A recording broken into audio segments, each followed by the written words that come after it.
Soldados.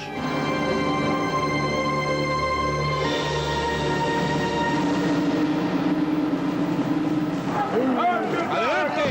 ¡Adelante! ¡Adelante! ¡Vamos! ¡Rápido! ¡Así! ¡Así! ¡Ven aquí! ¡Mata! ¡Mata! ¡Mata! ¡Mata! ¡Mata! Espíritu de lucha.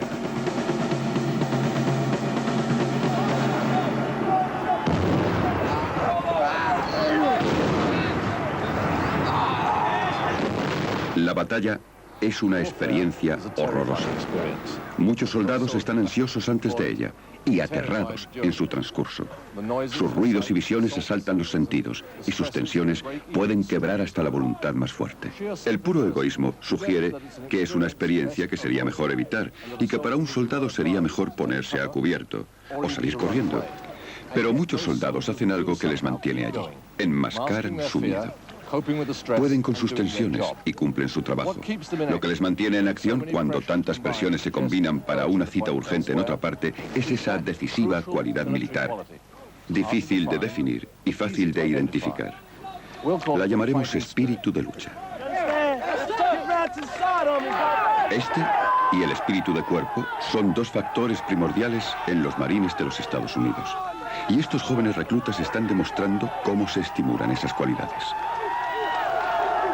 Esta misma cualidad de espíritu de lucha fue la que permitió a otra generación de marines asaltar veintenas de islas fortaleza en el Pacífico, enfrentarse con un enemigo resuelto e implacable, sufrir muchas bajas, pero seguir adelante.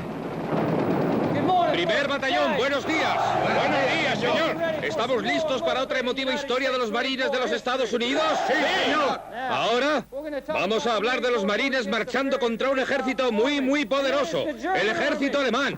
Y vamos a hablar sobre la Primera Guerra Mundial. El espíritu de lucha ayudó a los hombres de ambos bandos en la Primera Guerra Mundial a soportar los sufrimientos de la guerra de trincheras y a afrontar los peligros de ir en primera línea. En el bosque de Beló había 1.200 soldados alemanes que estaban atrincherados. Estaban listos para combatir. Tenían artillería, ametralladoras y estaban preparados para todo. Los marines sabían que tenían que ir al bosque. El fuego de ametralladora alemán que salía de ese bosque era tan intenso que cortaba el trigo como si fuera una hoz. Los marines caían a derecha e izquierda. Dan Daly se alzó en aquel trigal con la bayoneta y el rifle por encima de la cabeza diciéndoles que viniesen a donde él estaba. ¿Lo comprendéis? ¡Sí, señor! ¿Estáis seguros? ¡Sí, señor! Si no siempre es tan fácil identificar el espíritu de lucha, resulta muy fácil descubrir cuándo desaparece. Les vi bajando por la colina y andaban de una manera muy extraña. No había visto nunca andar así a nadie. Como marionetas en un escenario. Como si alguien estuviera tirando de una cuerda. No andaban con naturalidad. Fue la primera vez que vi hombres de los que no había quedado nada. El coronel salió de su subterráneo y dijo: «Vamos, muchachos, os llevaré allí de nuevo. Seguidme. Iré con vosotros. No dejéis caer al regimiento». Pero no le hicieron ningún caso. A menudo su reacción era venir a mí y pedirme permiso para irse a un rincón apartado del búnker de mando y ser un poco ellos mismos durante un rato. Yo les oía sentados en un rincón, sollozando.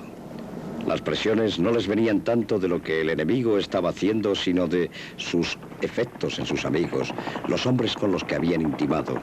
Creo que después de poner a unos 20 o 25 de nuestros más íntimos amigos en un helicóptero, o en una bolsa ataúd, o en una camilla, eso tiene un efecto, particularmente cuando no sabes cuándo se va a acabar. En mi opinión, ha de haber alguna clase de punto de ruptura psicológica bajo ese tipo de presión traumática. ¿Qué es entonces lo que hace que un hombre huya? Y otro resista y pelee.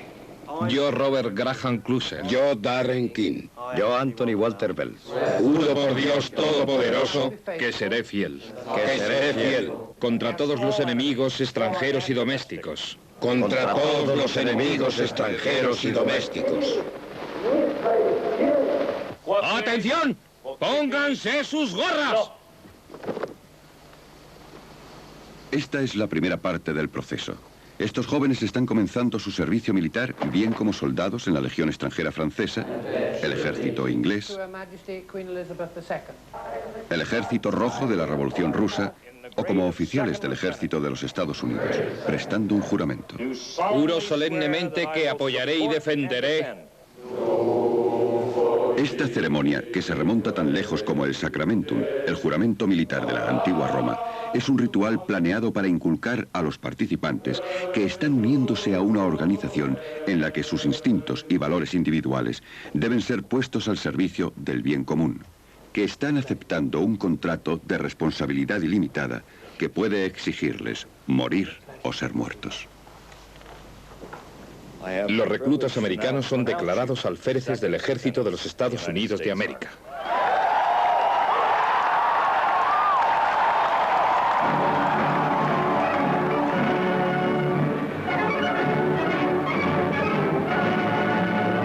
Pero desde el principio, el soldado es el producto de la sociedad que lo crió. Unos valores culturales profundamente asentados yacen tras el atractivo del nazismo para el soldado alemán. La sociedad alemana había respetado largo tiempo la profesión de las armas y las virtudes militares de la disciplina y la obediencia.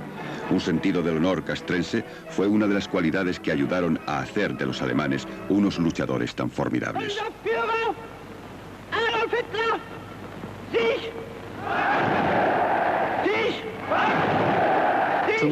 Para mí lo más grande del mundo era Alemania. Alemania no podía equivocarse. Y para mí el Führer era algo como un segundo Dios. Nadie podía dudar de él. Yo estaba convencido de que como pueblo éramos superiores y que más o menos nuestro deber era ir a los otros países y forzar nuestro camino hacia ellos.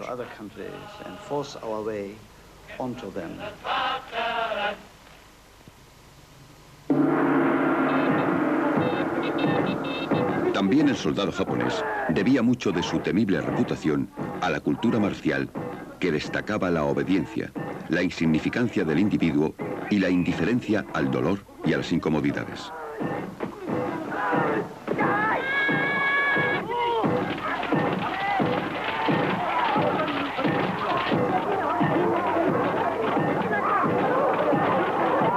Rara vez eran tomados prisioneros japoneses que no estuvieran heridos. De la fuerte guarnición de 23.000 hombres de Iwo Jima, solo 1.000 fueron capturados. En la isla de Saipán, dominada por los japoneses, hasta los civiles se suicidaban antes de afrontar la captura. Si su posición era desesperada, con frecuencia los soldados japoneses hacían una carga suicida final contra el fuego enemigo al grito de ¡Banzai! Lo más horripilante de todo eran los gritos de los jóvenes soldados japoneses antes de morir. Era casi un grito de desafío. Y la palabra era Banzai. Nunca la había oído antes en mi vida, pero fue algo que me impresionó enormemente. Porque lo que decían era que le daban las gracias al emperador por el privilegio de permitirles morir por el Japón. No todas las culturas ponen el mismo énfasis en los valores militares. Incluso cuando los hombres se alistan para luchar por su país, el patriotismo, solo rara vez, es suficiente para mantenerlos en su viaje hasta la línea de fuego y más allá. En nombre del general de división al mando, bienvenidos a la isla de Parris. Miren a la izquierda. Allí ven pisadas amarillas, ¿verdad? Estos jóvenes americanos no consideran necesariamente el morir por su patria como el mayor de los honores. Pueden querer ser soldados, pero salen de una sociedad que no es militarista. Por lo tanto, hacer de ellos luchadores requiere un gran proceso de adiestramiento. Ahora que forman parte del Cuerpo de Infantería de Marina de los Estados Unidos de América, están sujetos al Código Uniforme de Justicia Militar. El artículo 86 de este código es la ausencia no autorizada. Cada vez que no estén exactamente allí donde les hayan dicho que estén, ya sea por un instructor o personal supervisor, quedarán sometidos a este artículo. El artículo 92 es desobedecer una orden legal. Cada vez que no hagan lo que les hayan ordenado, quedarán sometidos a este artículo. Ahora ya no fumarán ningún cigarrillo. Harán exactamente lo que se les diga y del mejor modo que puedan. Quiero que saquen todo de sus bolsillos y lo tiren a la basura. No importa cómo lo lleven. Solo quiero que se deshagan de ello y que se libren de ello. Quiero los bolsillos vacíos. Isla Parris, Carolina del Sur. Estación de formación de reclutas. Campamento de instrucción de marines de los Estados Unidos. La recepción de los nuevos reclutas tiene lugar entre la medianoche y las 4 de la madrugada. El horario es deliberado. Está calculado específicamente para desorientar a los recién llegados. Desde ahora y en las próximas 11 semanas estarán sometidos a una constante carga de insulto personal, acoso y humillación. Toda personalidad será rápidamente destruida y luego reconstruida según el modelo del marine de los Estados Unidos.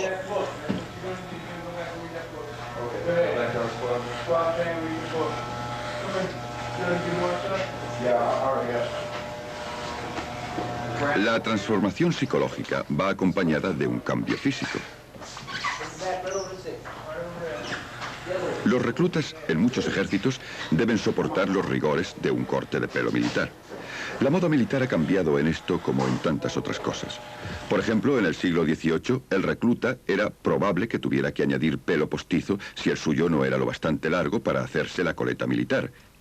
Pero el ataque al pelo del recluta, ya implique alargarlo o acortarlo, siempre tiene el mismo fin: imponer uniformidad de apariencia de acuerdo con las normas de la época.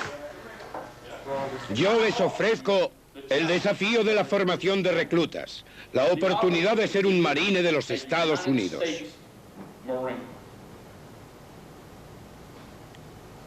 Su turno, señor.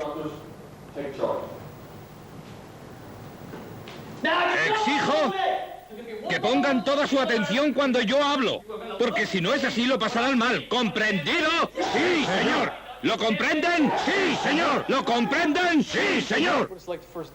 Es como el primer día. Es muy febril. En los primeros 10 minutos es por lo general una locura. Los reclutas no saben dónde están y nosotros no tratamos de ayudarles tampoco. Tratamos de meterles en este ambiente tan rápido como podemos. ¡Vamos! ¡Deprisa! ¡Os queréis mover! ¡Vamos! ¡Cerdos! ¡Sois unos guarros! ¡No se puede tener esto como una cuadra! ¡Deprisa! ¡El suelo ya no es el suelo!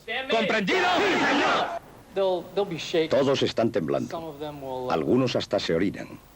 Algunos incluso llegan a desmayarse. Empiezan a resoplar y ves que se van poniendo de todos los colores, desde el verde hasta el blanco. Entonces alguno levanta la mano y dice: Señor, el recluta no se siente bien, y cae rodando. ¡No me miren a mí! ¡Tienen que recogerlo todo! ¡Tienen esto como una cuadra! ¡Estoy harto ya de repetirlo! ¡Yo no estoy aquí para divertirles!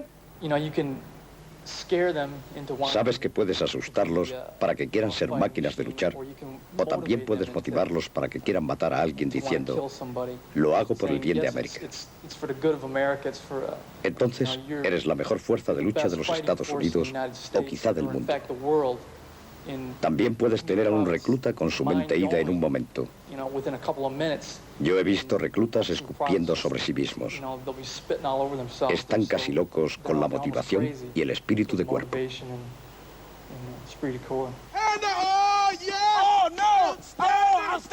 Cuando llegas, los instructores nunca te llaman marine. No lo eres. Eres un mierda. Esa es la palabra que usaban siempre. A uno le hacían subir a un árbol y le decían que era un manzano y que tirase manzanas. Pero no era un manzano, así que no tenía nada que tirar. Entonces el instructor decía: Smith tiene problemas. No puede tirar las manzanas. Así es que vamos a apedrearle. Tenemos a ese pobre desgraciado en un árbol siendo apedreado por toda su sección. Había también otros casos horribles de castigo corporal y de golpes, con las culatas de los fusiles. Pero el plan psicológico detrás de todo esto es destruir la personalidad de un hombre y reconstruirla. Al aprender a enfrentarse con el miedo a su instructor y a las tensiones del programa de entrenamiento, el recluta está aprendiendo cómo encarar el impacto de la batalla. Para los marines es un método probado y verificado. Desde estos campamentos, miles de jóvenes partieron a los campos de batalla del Pacífico, listos para morir antes que deshonrar el uniforme.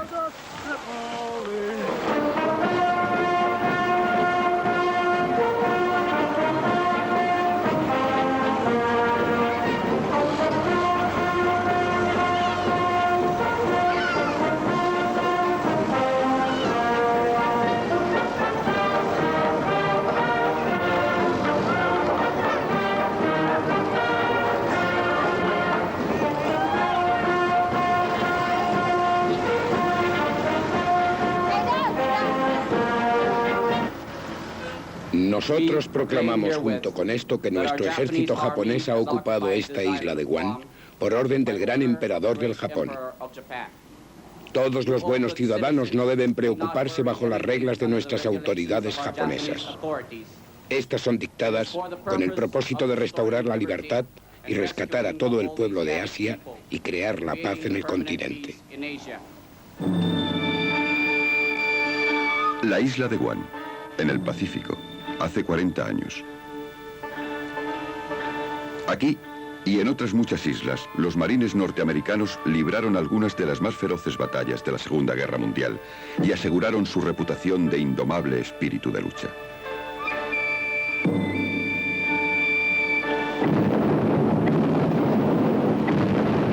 Casi medio millón de marines lucharon en la Guerra del Pacífico. Sufrieron cerca de 90.000 bajas.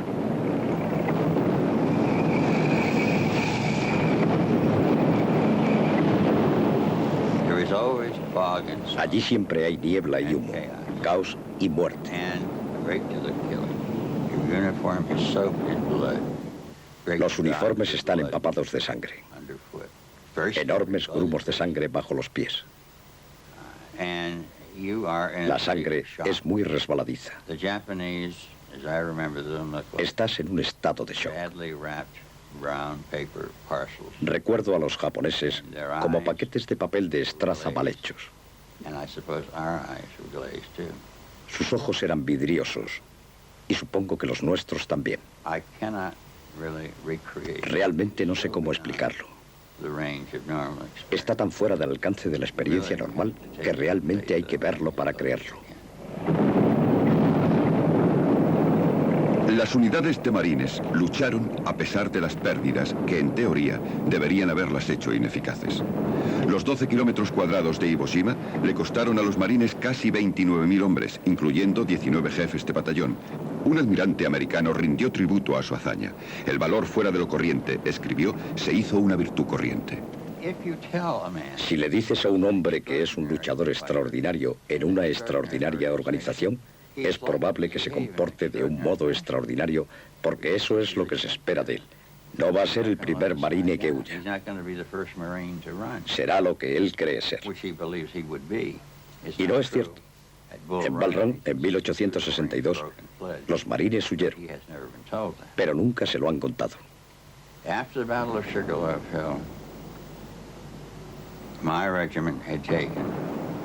Después de la batalla de Sugarloaf Hill, hubo un 80% de bajas.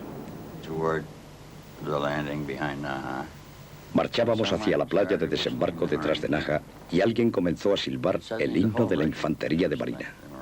Y de pronto, todo el regimiento lo estaba silbando. Teníamos motivos para estar desilusionados y asqueados de la fraseología de la guerra, pero seguíamos silbando nuestro himno. We still whistle the Marine hymn.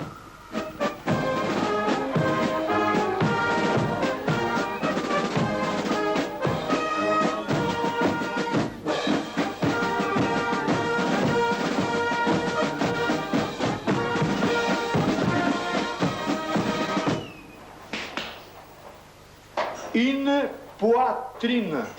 Une poitrine. Une poitrine. Una cultura común y una formación semejante ayuda a un ejército a convertir a sus reclutas en soldados combativos. El proceso de entrenamiento puede funcionar en hombres que no tengan nada en común.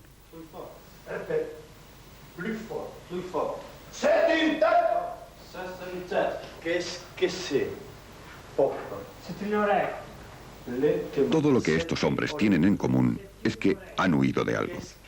Pero en 16 semanas, la Legión extranjera francesa los convertirá en soldados cuyo espíritu de lucha es incomparable. Comienza dándoles un idioma común. Sur position 1, coup par coup. Estos soldados deben aprender a dominar las herramientas de su oficio. En este caso, el fusil automático Senetien. Pero este entrenamiento tiene un propósito más amplio que simplemente impartir una habilidad técnica. Aquí se va más a forjar espíritu de lucha que simplemente a enseñarle a un hombre cómo disparar un fusil o conducir un tanque. Así, junto a esta clase de entrenamiento, va también el proceso de fundir a los individuos en un equipo.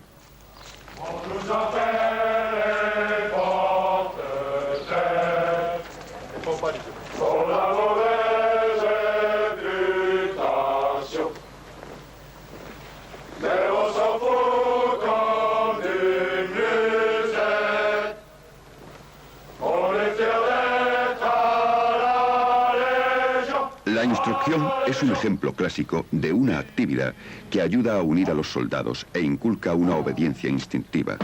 En el pasado tuvo funciones prácticas vitales.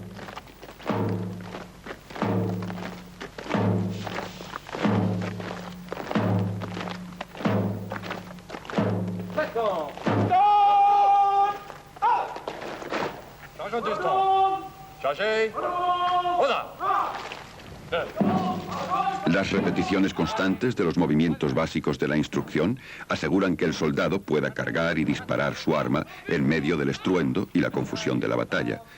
Se necesitaban semanas para llegar a ser eficaz en el manejo del mosquete de chispa.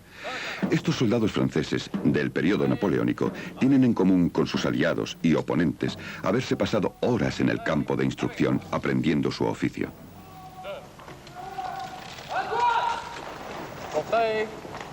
La eficacia en el campo de instrucción daba a los soldados una ventaja real en los campos de batalla de la época del caballo y el mosquete. Podían disparar más rápido y moverse con mayor facilidad que sus oponentes, y era menos posible caer bajo el impacto de un tiroteo a corta distancia.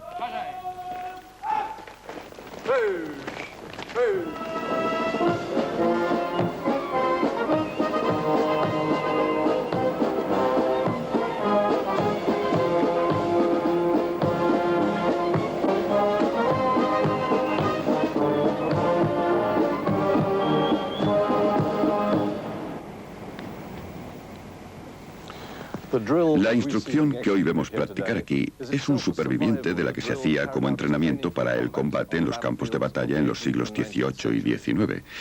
Pero en el arte de la guerra del siglo, tales habilidades son un anacronismo superfluo aparentemente inútil. ¿Por qué hacerlo? Hay dos razones. Primera, es un método sencillo de inculcar obediencia absoluta.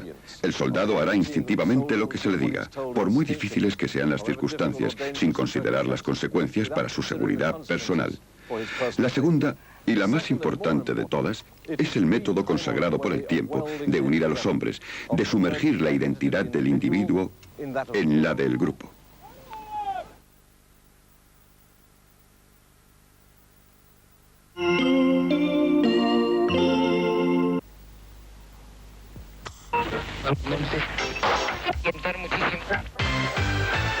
Entra en Super 5 FM, una serie limitada con diseño exclusivo y 5 colores a tono.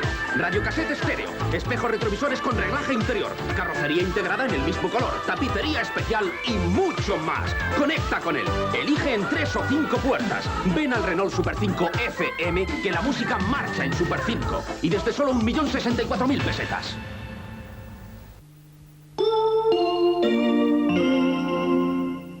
Moldear a un recluta para que sea un individuo disciplinado y responsable requiere un programa de entrenamiento efectivo y riguroso. El programa de la isla de Parris pasa esa prueba. Es muy exigente y difícil. Por eso se ha planeado de ese modo. El hombre que se ha probado a sí mismo a través del enérgico programa de entrenamiento es también el que será más posible que supere los rigores del combate. El programa de entrenamiento saca del soldado exactamente lo que pone en él: un perdurable respeto por la disciplina. Me han enseñado disciplina y a tener amor propio. Respeto por mis superiores y mis mayores. Eso ha cambiado mi forma de vida. Llegas de la vida civil, de una sociedad indisciplinada. Ellos te forman para hacerte una persona disciplinada. Un elemento clave del espíritu de lucha es la disciplina. En todos los ejércitos, esta es respaldada por la aplicación de castigos. Durante buena parte de la historia tendían a ser brutales. La flagelación era un caso corriente en el ejército inglés en los siglos XVIII y XIX. Este gato de 9 colas, conservado aquí en Sandhurst, fue usado por última vez el 28 de junio de 1850, con el soldado Charles Lacy, de los Coldstream Guards. Se pueden ver las manchas de sangre. El soldado Lacy fue acusado de ausentarse sin permiso, de usar un lenguaje insultante con un oficial superior y de rehusar de un modo muy impropio sufrir un castigo impuesto por el oficial al mando. Por estas ofensas recibió 6 meses de trabajos forzados y 50 latigazos. El castigo era implacable. El transgresor era extendido sobre un triángulo de picas, con las manos atadas en lo alto y los pies, uno en cada punta. La flagelación era llevada a cabo delante de la tropa formada y en presencia de un médico. La responsabilidad de este era asegurar que el hombre no muriera durante el castigo. Lacy, a pesar de todo, tuvo suerte. Recibió solo 50 latigazos. Para los que la sentencia no incluía trabajos forzados, la media era de 150 y el máximo, casi increíble, eran 600. El propósito de la disciplina militar es bastante simple: forzar a los hombres a resistir los rigores de la campaña y las tensiones de la batalla. Federico el Grande creía que sus soldados solo lucharían si sentían más miedo de sus oficiales que del enemigo. Así que su ejército reforzaba la disciplina con una amplia gama de crueles castigos. Una pena corriente era la carrera de baquetas, en la que el transgresor tenía que ir desnudo hasta la cintura entre 2 filas de soldados que le golpeaban mientras pasaba. El castigo, naturalmente, ha tendido a ser más duro en el frente que en los cuarteles. Durante la Segunda Guerra Mundial, el ejército inglés aún recurrió al degradante procedimiento conocido como castigo de campo número 1. Pasé un consejo de guerra porque se me escapó un tiro en formación. Tuve 10 días de castigo de campo número 1.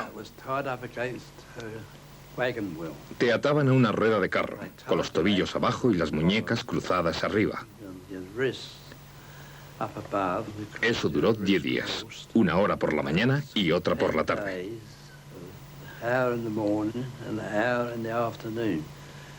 Mientras estabas allí podías sentir cómo te quedabas helado.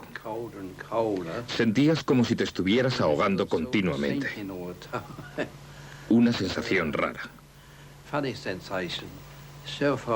El fuego de cañón no cesaba, porque ellos sabían dónde estábamos instalados, y a menudo los obuses caían allí.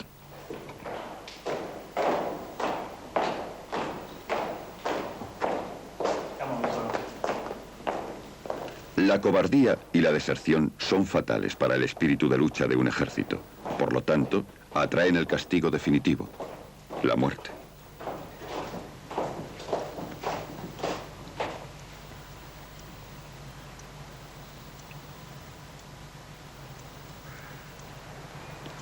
Durante la Primera Guerra Mundial, el ejército inglés ejecutó a 346 soldados, de ellos 266 por deserción.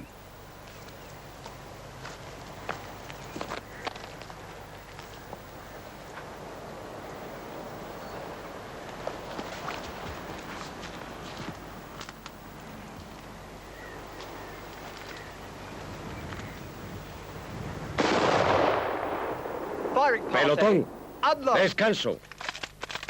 El pelotón de fusilamiento, hombres de la unidad del prisionero, a veces se asustaban ante lo que un veterano llamó su intolerable obligación y no lograban matar a su víctima, obligando por tanto al oficial a que administrase el tiro de gracia con su revólver.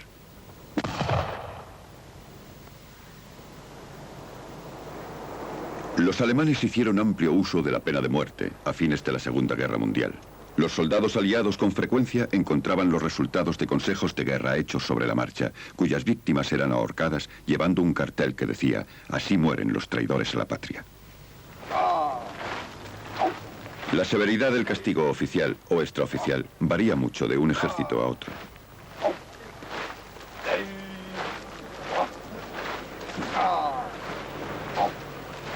Me arrestaron por emborracharme y quedarme dormido. Fue una combinación de las dos cosas estando de guardia. Y me metieron 15 días de estacada. Lo primero fue una paliza del brigada. Te pones firmes y te pegan. Y entonces cuando te caes al suelo te vuelves a poner firmes y miras al tipo a los ojos y sabes que no te dará mientras sigas así. Así que cuando has tenido tu ración te cuadras. Entonces vas a la barbería y te cortan el pelo al cero. Luego te dan un macuto lleno de piedras con correas metálicas en vez de las normales. Y comienzas lo que llaman el plot. Corres en círculo y tienes a un sargento con un silbato. Da un pitido y tú haces una voltereta hacia adelante. Da 2 y marchas con las rodillas dobladas. Da 3 y te arrastras. Llevas en la cabeza rapada un casco de metal sin la funda de dentro. Así que te da el metal en el cráneo. Eso dura un par de horas.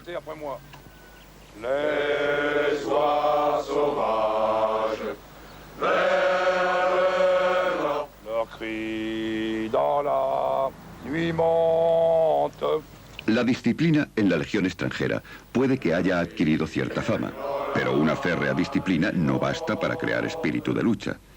El miedo al castigo puede impedir que un hombre huya, pero eso no le hará valiente. Un soldado lucha mejor cuando tiene un grupo con el que identificarse. Así que los ejércitos se esfuerzan en fomentar el orgullo dentro de ese grupo.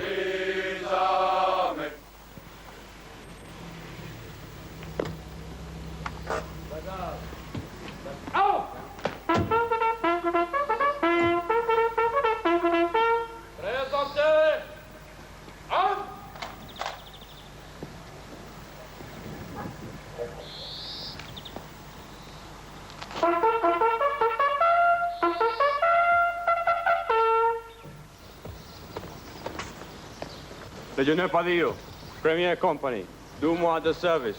Mon colonel, la première fois que tu as fait le 8 km, tu as mis quel temps?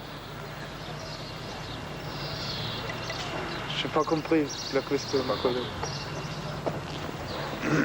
Legionnaire Murray, 2 mois de service. Première Compagnie, section de Sergeant-Chef Minichi. À vos ordres, mon colonel. C'est la première fois que tu prends la garde? Oui, mon colonel. Bien. Combien tu as fait au 8 km? Han leído sobre la Legión. Han oído hablar de ella y su reputación es la de una fuerza combativa. Cuando llegas a la instrucción básica eres, aparte de que te enseñen las disciplinas para ser un soldado, eres impuesto en la tradición de la Legión. Te dan toda su historia y te cuentan sus famosas batallas. Sin llegar a ello, casi podríamos llamarlo lavado de cerebro. Se cantan canciones militares.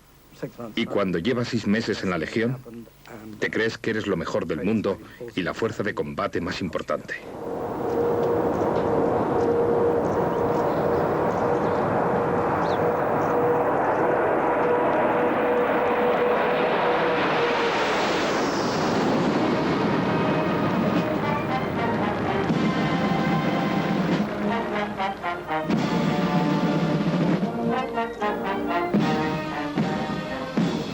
En el día de Camerón, la tradición de la Legión es celebrada con la mayor pompa.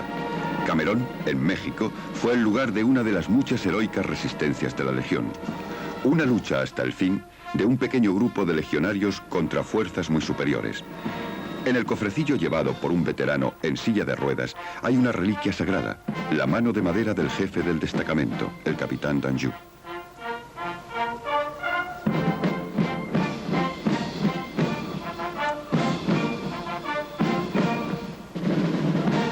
Un oficial lee el relato, conocido por todos los presentes, de cómo los últimos supervivientes se enfrentaron a la muerte. Los 60 hombres del capitán Danjou mantuvieron su juramento hasta el fin. Durante 11 horas resistieron frente a 2000 enemigos, matando a 300 e hiriendo a otros tantos. Por su sacrificio al salvar el convoy, cumplieron la misión que les había sido confiada.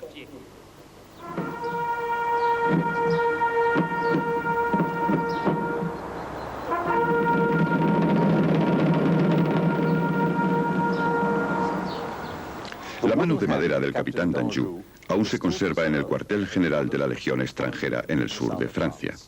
Es un recuerdo para los legionarios de hoy de las tradiciones y las normas de su unidad. Allí se pueden ver otros brillantes ejemplos de su espíritu de lucha, de la resistencia del capitán Danjou con sus hombres en Camerón. Muchos de sus hombres no eran franceses. Puede que no entendieran las complejidades de la política exterior francesa, pero eran duros profesionales, con una fuerte identidad de grupo, gran cohesión y una sólida moral. Estaban desesperadamente rebasados en número y sabían que luchar significaba la muerte, pero para muchos había un riesgo aún mayor, y ese era, sobre todo, no vivir según las normas de la unidad. Así que lucharon hasta la muerte.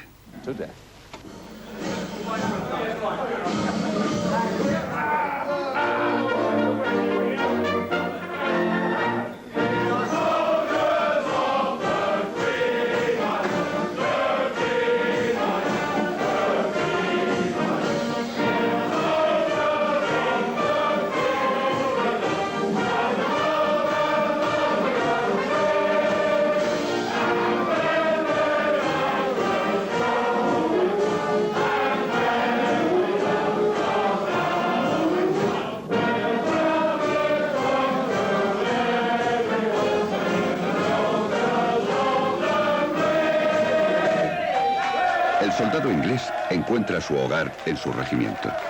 En un sistema militar, el espíritu de cuerpo de las modernas unidades saca fuerzas del espíritu luchador demostrado por sus antecesores. Las banderas del regimiento, condecoradas con los honores de las batallas, simbolizan estas antiguas y honorables tradiciones. En los días de las batallas, a corta distancia, las banderas servían como punto de reunión. De ahí la costumbre de hacerlas desfilar ante un regimiento que data de aquellos días en que era esencial que los hombres reconocieran los colores de sus regimientos en acción.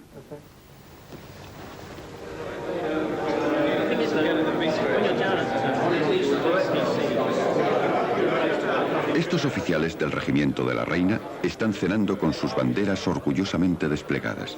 Permitir que fueran capturadas era considerado una gran desgracia y los hombres arriesgaban sus vidas para defenderlas. En mayo de 1811, el tercero de a pie inglés, los Buffs, ahora parte de este regimiento, fue copado por la caballería francesa en la batalla de Albuera. El enorme centro de mesa de plata conmemora el incidente. Ambas banderas fueron arrancadas y una de ellas capturada. La otra la sujetó el teniente Lazan. Un tajo de un jinete le quitó parte de la cara y otro le cortó un brazo, pero retuvo la bandera con la mano que le quedaba y a pesar de sus heridas la salvó para el regimiento.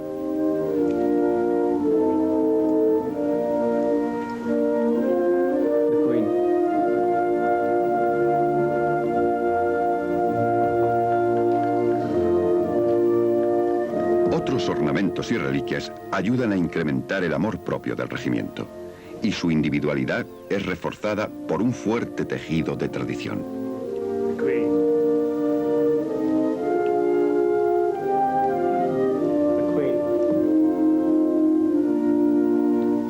Están las grandes ocasiones, las ceremonias, los ritos especiales, únicos de su sociedad. Estos oficiales, según la tradición del regimiento, hacen el brindis por la reina individualmente, mientras siguen sentados.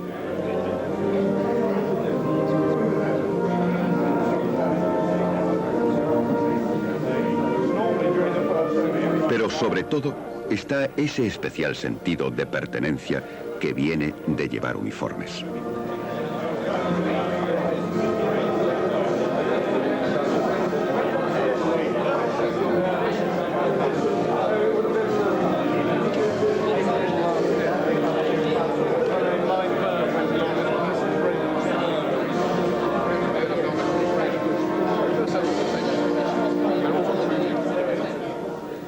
El uniforme juega un papel importante en la creación del espíritu de lucha. El moderno equipo de combate es ante todo práctico y está pensado para hacer a su portador lo menos llamativo posible en el campo de batalla. Pero incluso este traje oscuro e informe tiene funciones simbólicas. Para estos cadetes de Sandhurst tipifica el proceso de convertir a un hombre en un soldado. Y su misma uniformidad resume el modo en que los valores son subordinados a lealtad de este grupo. Para las galas y grandes ocasiones hay uniformes más elegantes. Esos tienen mayor simbolismo. Sus insignias definen los pasos de la jerarquía militar y sus botones y distintivos denotan cuerpo y regimiento específicos. Estos cadetes están siendo provistos del equipo que llevarán cuando se unan a sus regimientos. Todas estas cosas estimulan el orgullo de un soldado por su unidad y por él mismo, y ayudan a crear ese ingrediente indefinible que mantiene unido un ejército, el espíritu de lucha. En los días en que las batallas se daban a corta distancia, el uniforme proporcionaba un medio no solo de reconocer el bando propio y sus unidades, sino de estimular en los soldados que lo llevaban orgullo y confianza. El teórico del siglo XVIII, Conde de Guibert, escribió: «La bravura personal de un solo hombre no es decisiva en el día de la batalla, pero la bravura de la unidad, el esplendor externo, la regularidad de los movimientos, la destreza y al mismo tiempo la firmeza de la masa, todo eso le da al soldado individual la segura y tranquilizadora convicción de que nada podrá resistir a su regimiento o a su batallón».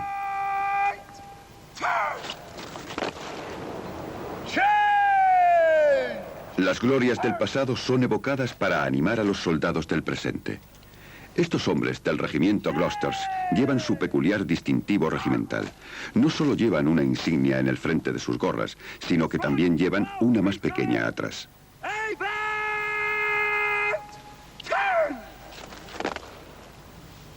Esta última conmemora la batalla de Alejandría en 1801, cuando el regimiento repelió un ataque por el frente y la espalda.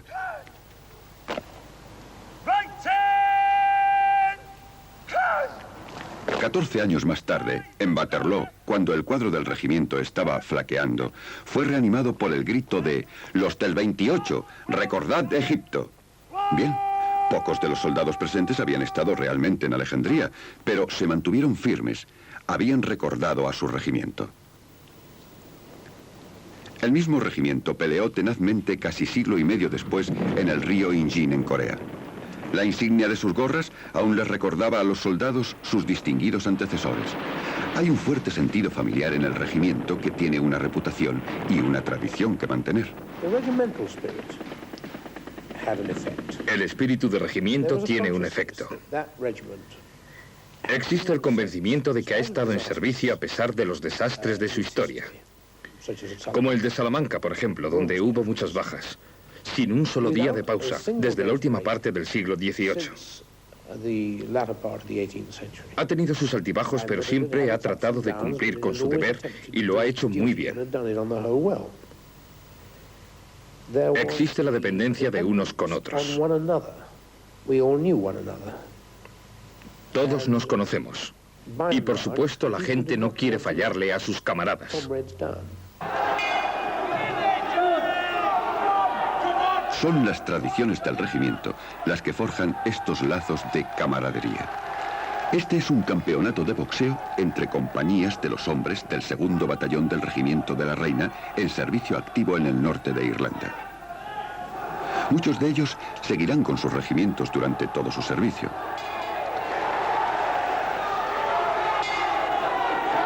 Con métodos así, este espíritu de lucha es reforzado por una clase única de rivalidad. Cada soldado cree estar en el mejor pelotón de la mejor compañía, del mejor batallón, del mejor regimiento del ejército.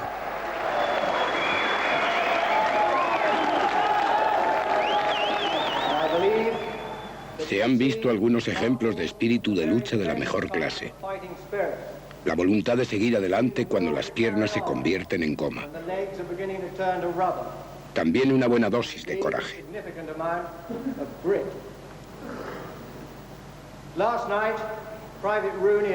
La otra noche, el soldado raso Rooney fue herido por el IRA. Antes de llevarle al hospital estuve hablando con él Y su principal preocupación era si su compañía sería capaz de encontrar a alguien para que ocupase su lugar. La identidad del regimiento hace su propia contribución a la moral del soldado. Pero es la relación íntima entre los miembros de la pequeña unidad lo que se alza en el corazón mismo del espíritu de lucha.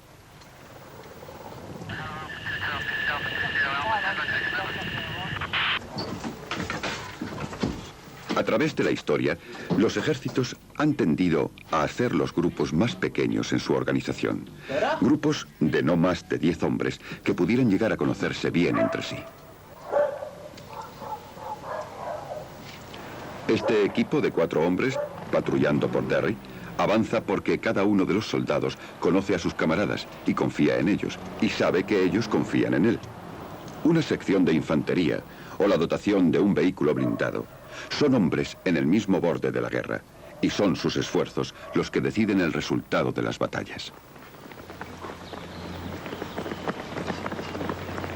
El espíritu de lucha puede comenzar con entusiasmo patriótico y rigurosa instrucción, y ser reforzado por la disciplina. Pero la camaradería es lo que realmente importa.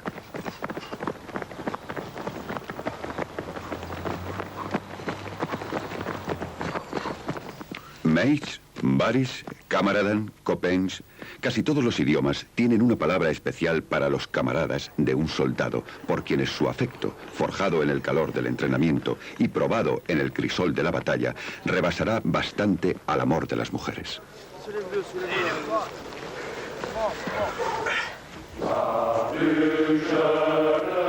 Los lazos de la camaradería, más que la amenaza del castigo o el atractivo de la recompensa, permiten a los soldados resistir las tensiones y esfuerzos que son una parte inevitable de su profesión. Los actuales reclutas, futuros marines, aprenden sobre todo a no abandonar a sus camaradas. Los reclutas del pasado recuerdan por qué.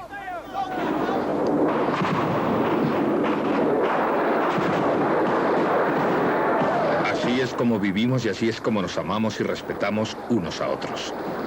Rezamos unos por otros. Yo estaba tan cerca de esta gente como de mis propios hermanos. Soportábamos el mismo dolor y el mismo sufrimiento. Son tus amigos los que te impiden agachar la cabeza y huir. Y son tus amigos los que te abren la puerta cuando no lo creías posible.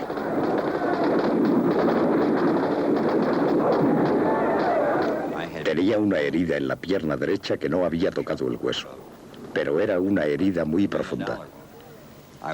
Estaba fuera de aquello, en un tibio y seguro hospital de campaña. Entonces oí que mi regimiento iba a partir y desembarcar detrás de las líneas enemigas. Me fui del hospital ilegalmente. Fui hasta el frente y me uní a mi regimiento. Al segundo día después del desembarco, caí otra vez. Volví para estar con los míos. Los necesitaba. Necesitaba los amigos. Y eso, en esencia, es por lo que pelean los hombres. No es la bandera, no es por la gloria, no es por el cuerpo de marines, sino unos por otros. Y a los hombres que hay a tu lado y que a veces te han salvado la vida, no vas a abandonarlos. Eso nos hace estar juntos. Y juntos vamos a la batalla. Eso es lo que hace avanzar a un soldado. Su espíritu de lucha es desplegado para sus amigos y en su beneficio, en un mundo privado donde el respeto de un soldado por otro lo significa todo. Los soldados no luchan por lemas políticos, ni solo por la reputación de sus unidades. Luchan el uno por el otro.